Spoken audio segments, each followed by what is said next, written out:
guys, today we'll continue reading the books Pilgrim Boys.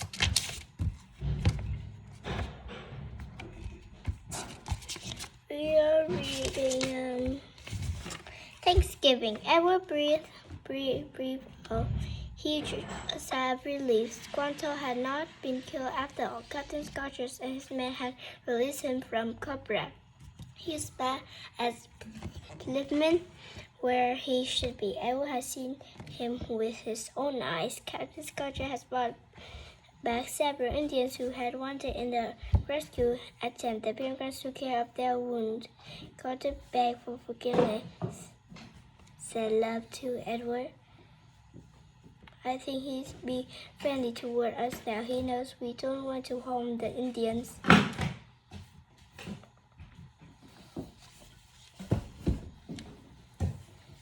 He also knows we are strong and have guns, declared Edward.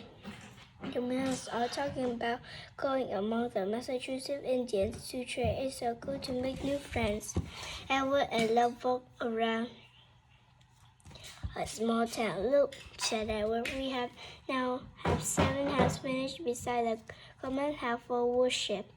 Don't forget the 3 storehouses. If we didn't have them, where would we store our furs until a ship comes from England? And our extra food if we have a good harvest, put in Edward. Soon the long summer days were over. The autumn began. The woods blazed with color, red, yellow, and gold.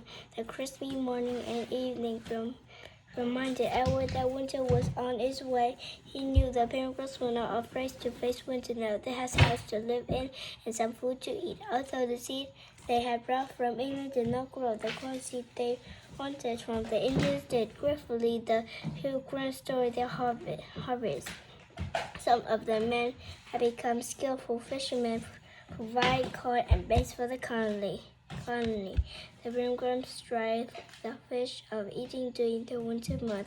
Others shot duck, geese, wild turkey, and deer, some which they ate fresh and some which they tried to eat later. Everyone felt happy and thankful. Coming in for this time, it's time for a Thanksgiving feast. He sent 4 men out to shoot full. In the celebrations, Edward could hardly believe the number, but they shot and brought home. Goodly, we're going to have a feast, took care. Joe danced around until Mother reminded her she was a little lady. Edward ran out the house to find his friend, except for Sabby. A holiday for Pilgrims was rare. Nobody would work today except for the woman who must prepare the food. Ellis stopped short when he saw a large group of Indians fly out of the forest. His heart fell. Then he remembered the Indians were their friends. Chief Master was leading these warriors into the center. This was the whole army of them. Ellis raced home to tell his mom said, I heard the governor baffled him by mischief, but he didn't expect him to bring so many of his brave along. We will have to feed them, of course, but what will this do to our food supplies? Edward followed his mom into the outdoor oven with the breaking bread. It smelled wonderful. Somebody count the bread. There are 19 of them, said Mr. Bricker, shaking her head. The woman looked worried. John Bidden saw that over the oven. She must have sent out some of his warriors to volunteer. He said, we'll have a great feast. Edward said gladly to hear about the deer, but he wished he had been the one to make the announcement to the lady instead of John Billington.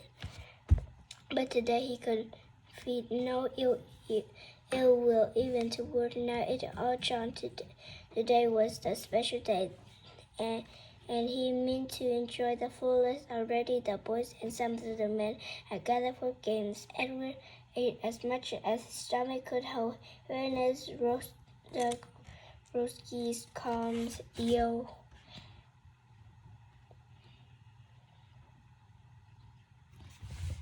cornbread, and wild plums. There are even cornmeal pudding, sweet with dried berries. The feast lasted for 3 days. What's a time for rejoicing? It was the men and boys played shooting games and held hunters while the women and girl watches the visit, and was small enough to try his hand at the shooting games. Then the Indian played too. Edward watched them curiously. They spoke a different language and dressed differently than he did, but they laughed and shooted the same as he did. They liked the feast and had fun just as much as the English settlers did. The pilgrims did not forget the main reason for their feast, to thank God for His mercy, to bring them safely to the New World and care for them there.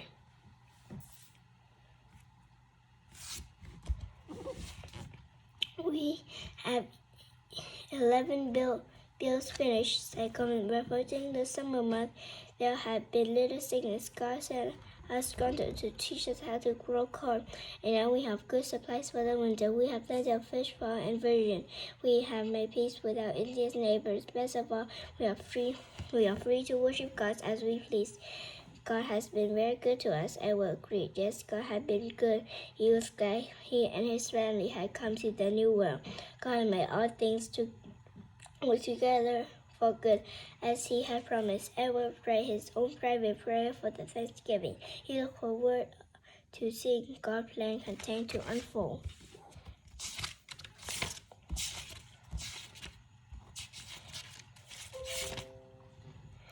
Squanto killed it.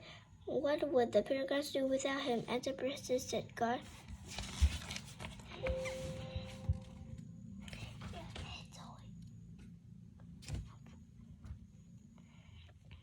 Chapter 13. On their own, Squanto showed the settlers how to plant the corn in separate hills with 3 fish in each on the fertilizer. Without the fish, the seed will not grow. You must take turns guarding the corn at night, he exclaimed, or the wolf would dig up the fish and the seed will be ruined.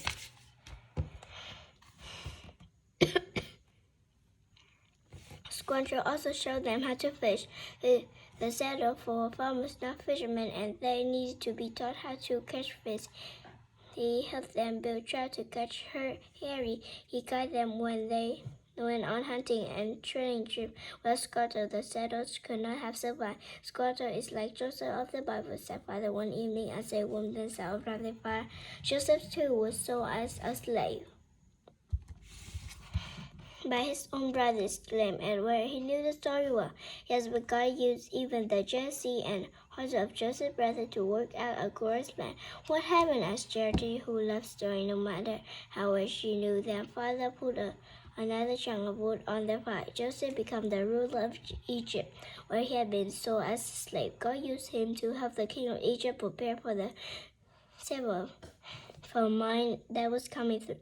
The Jesus man people was saved from the storm. Like Squanto, says Edward, he is helping us with our planting and fishing, so we will not starve. Yes, and he's helping us to a relationship with the Indians around us by interrupting for us, said Father. If he had never been kidnapped, he would now have gone to England, mused Mother.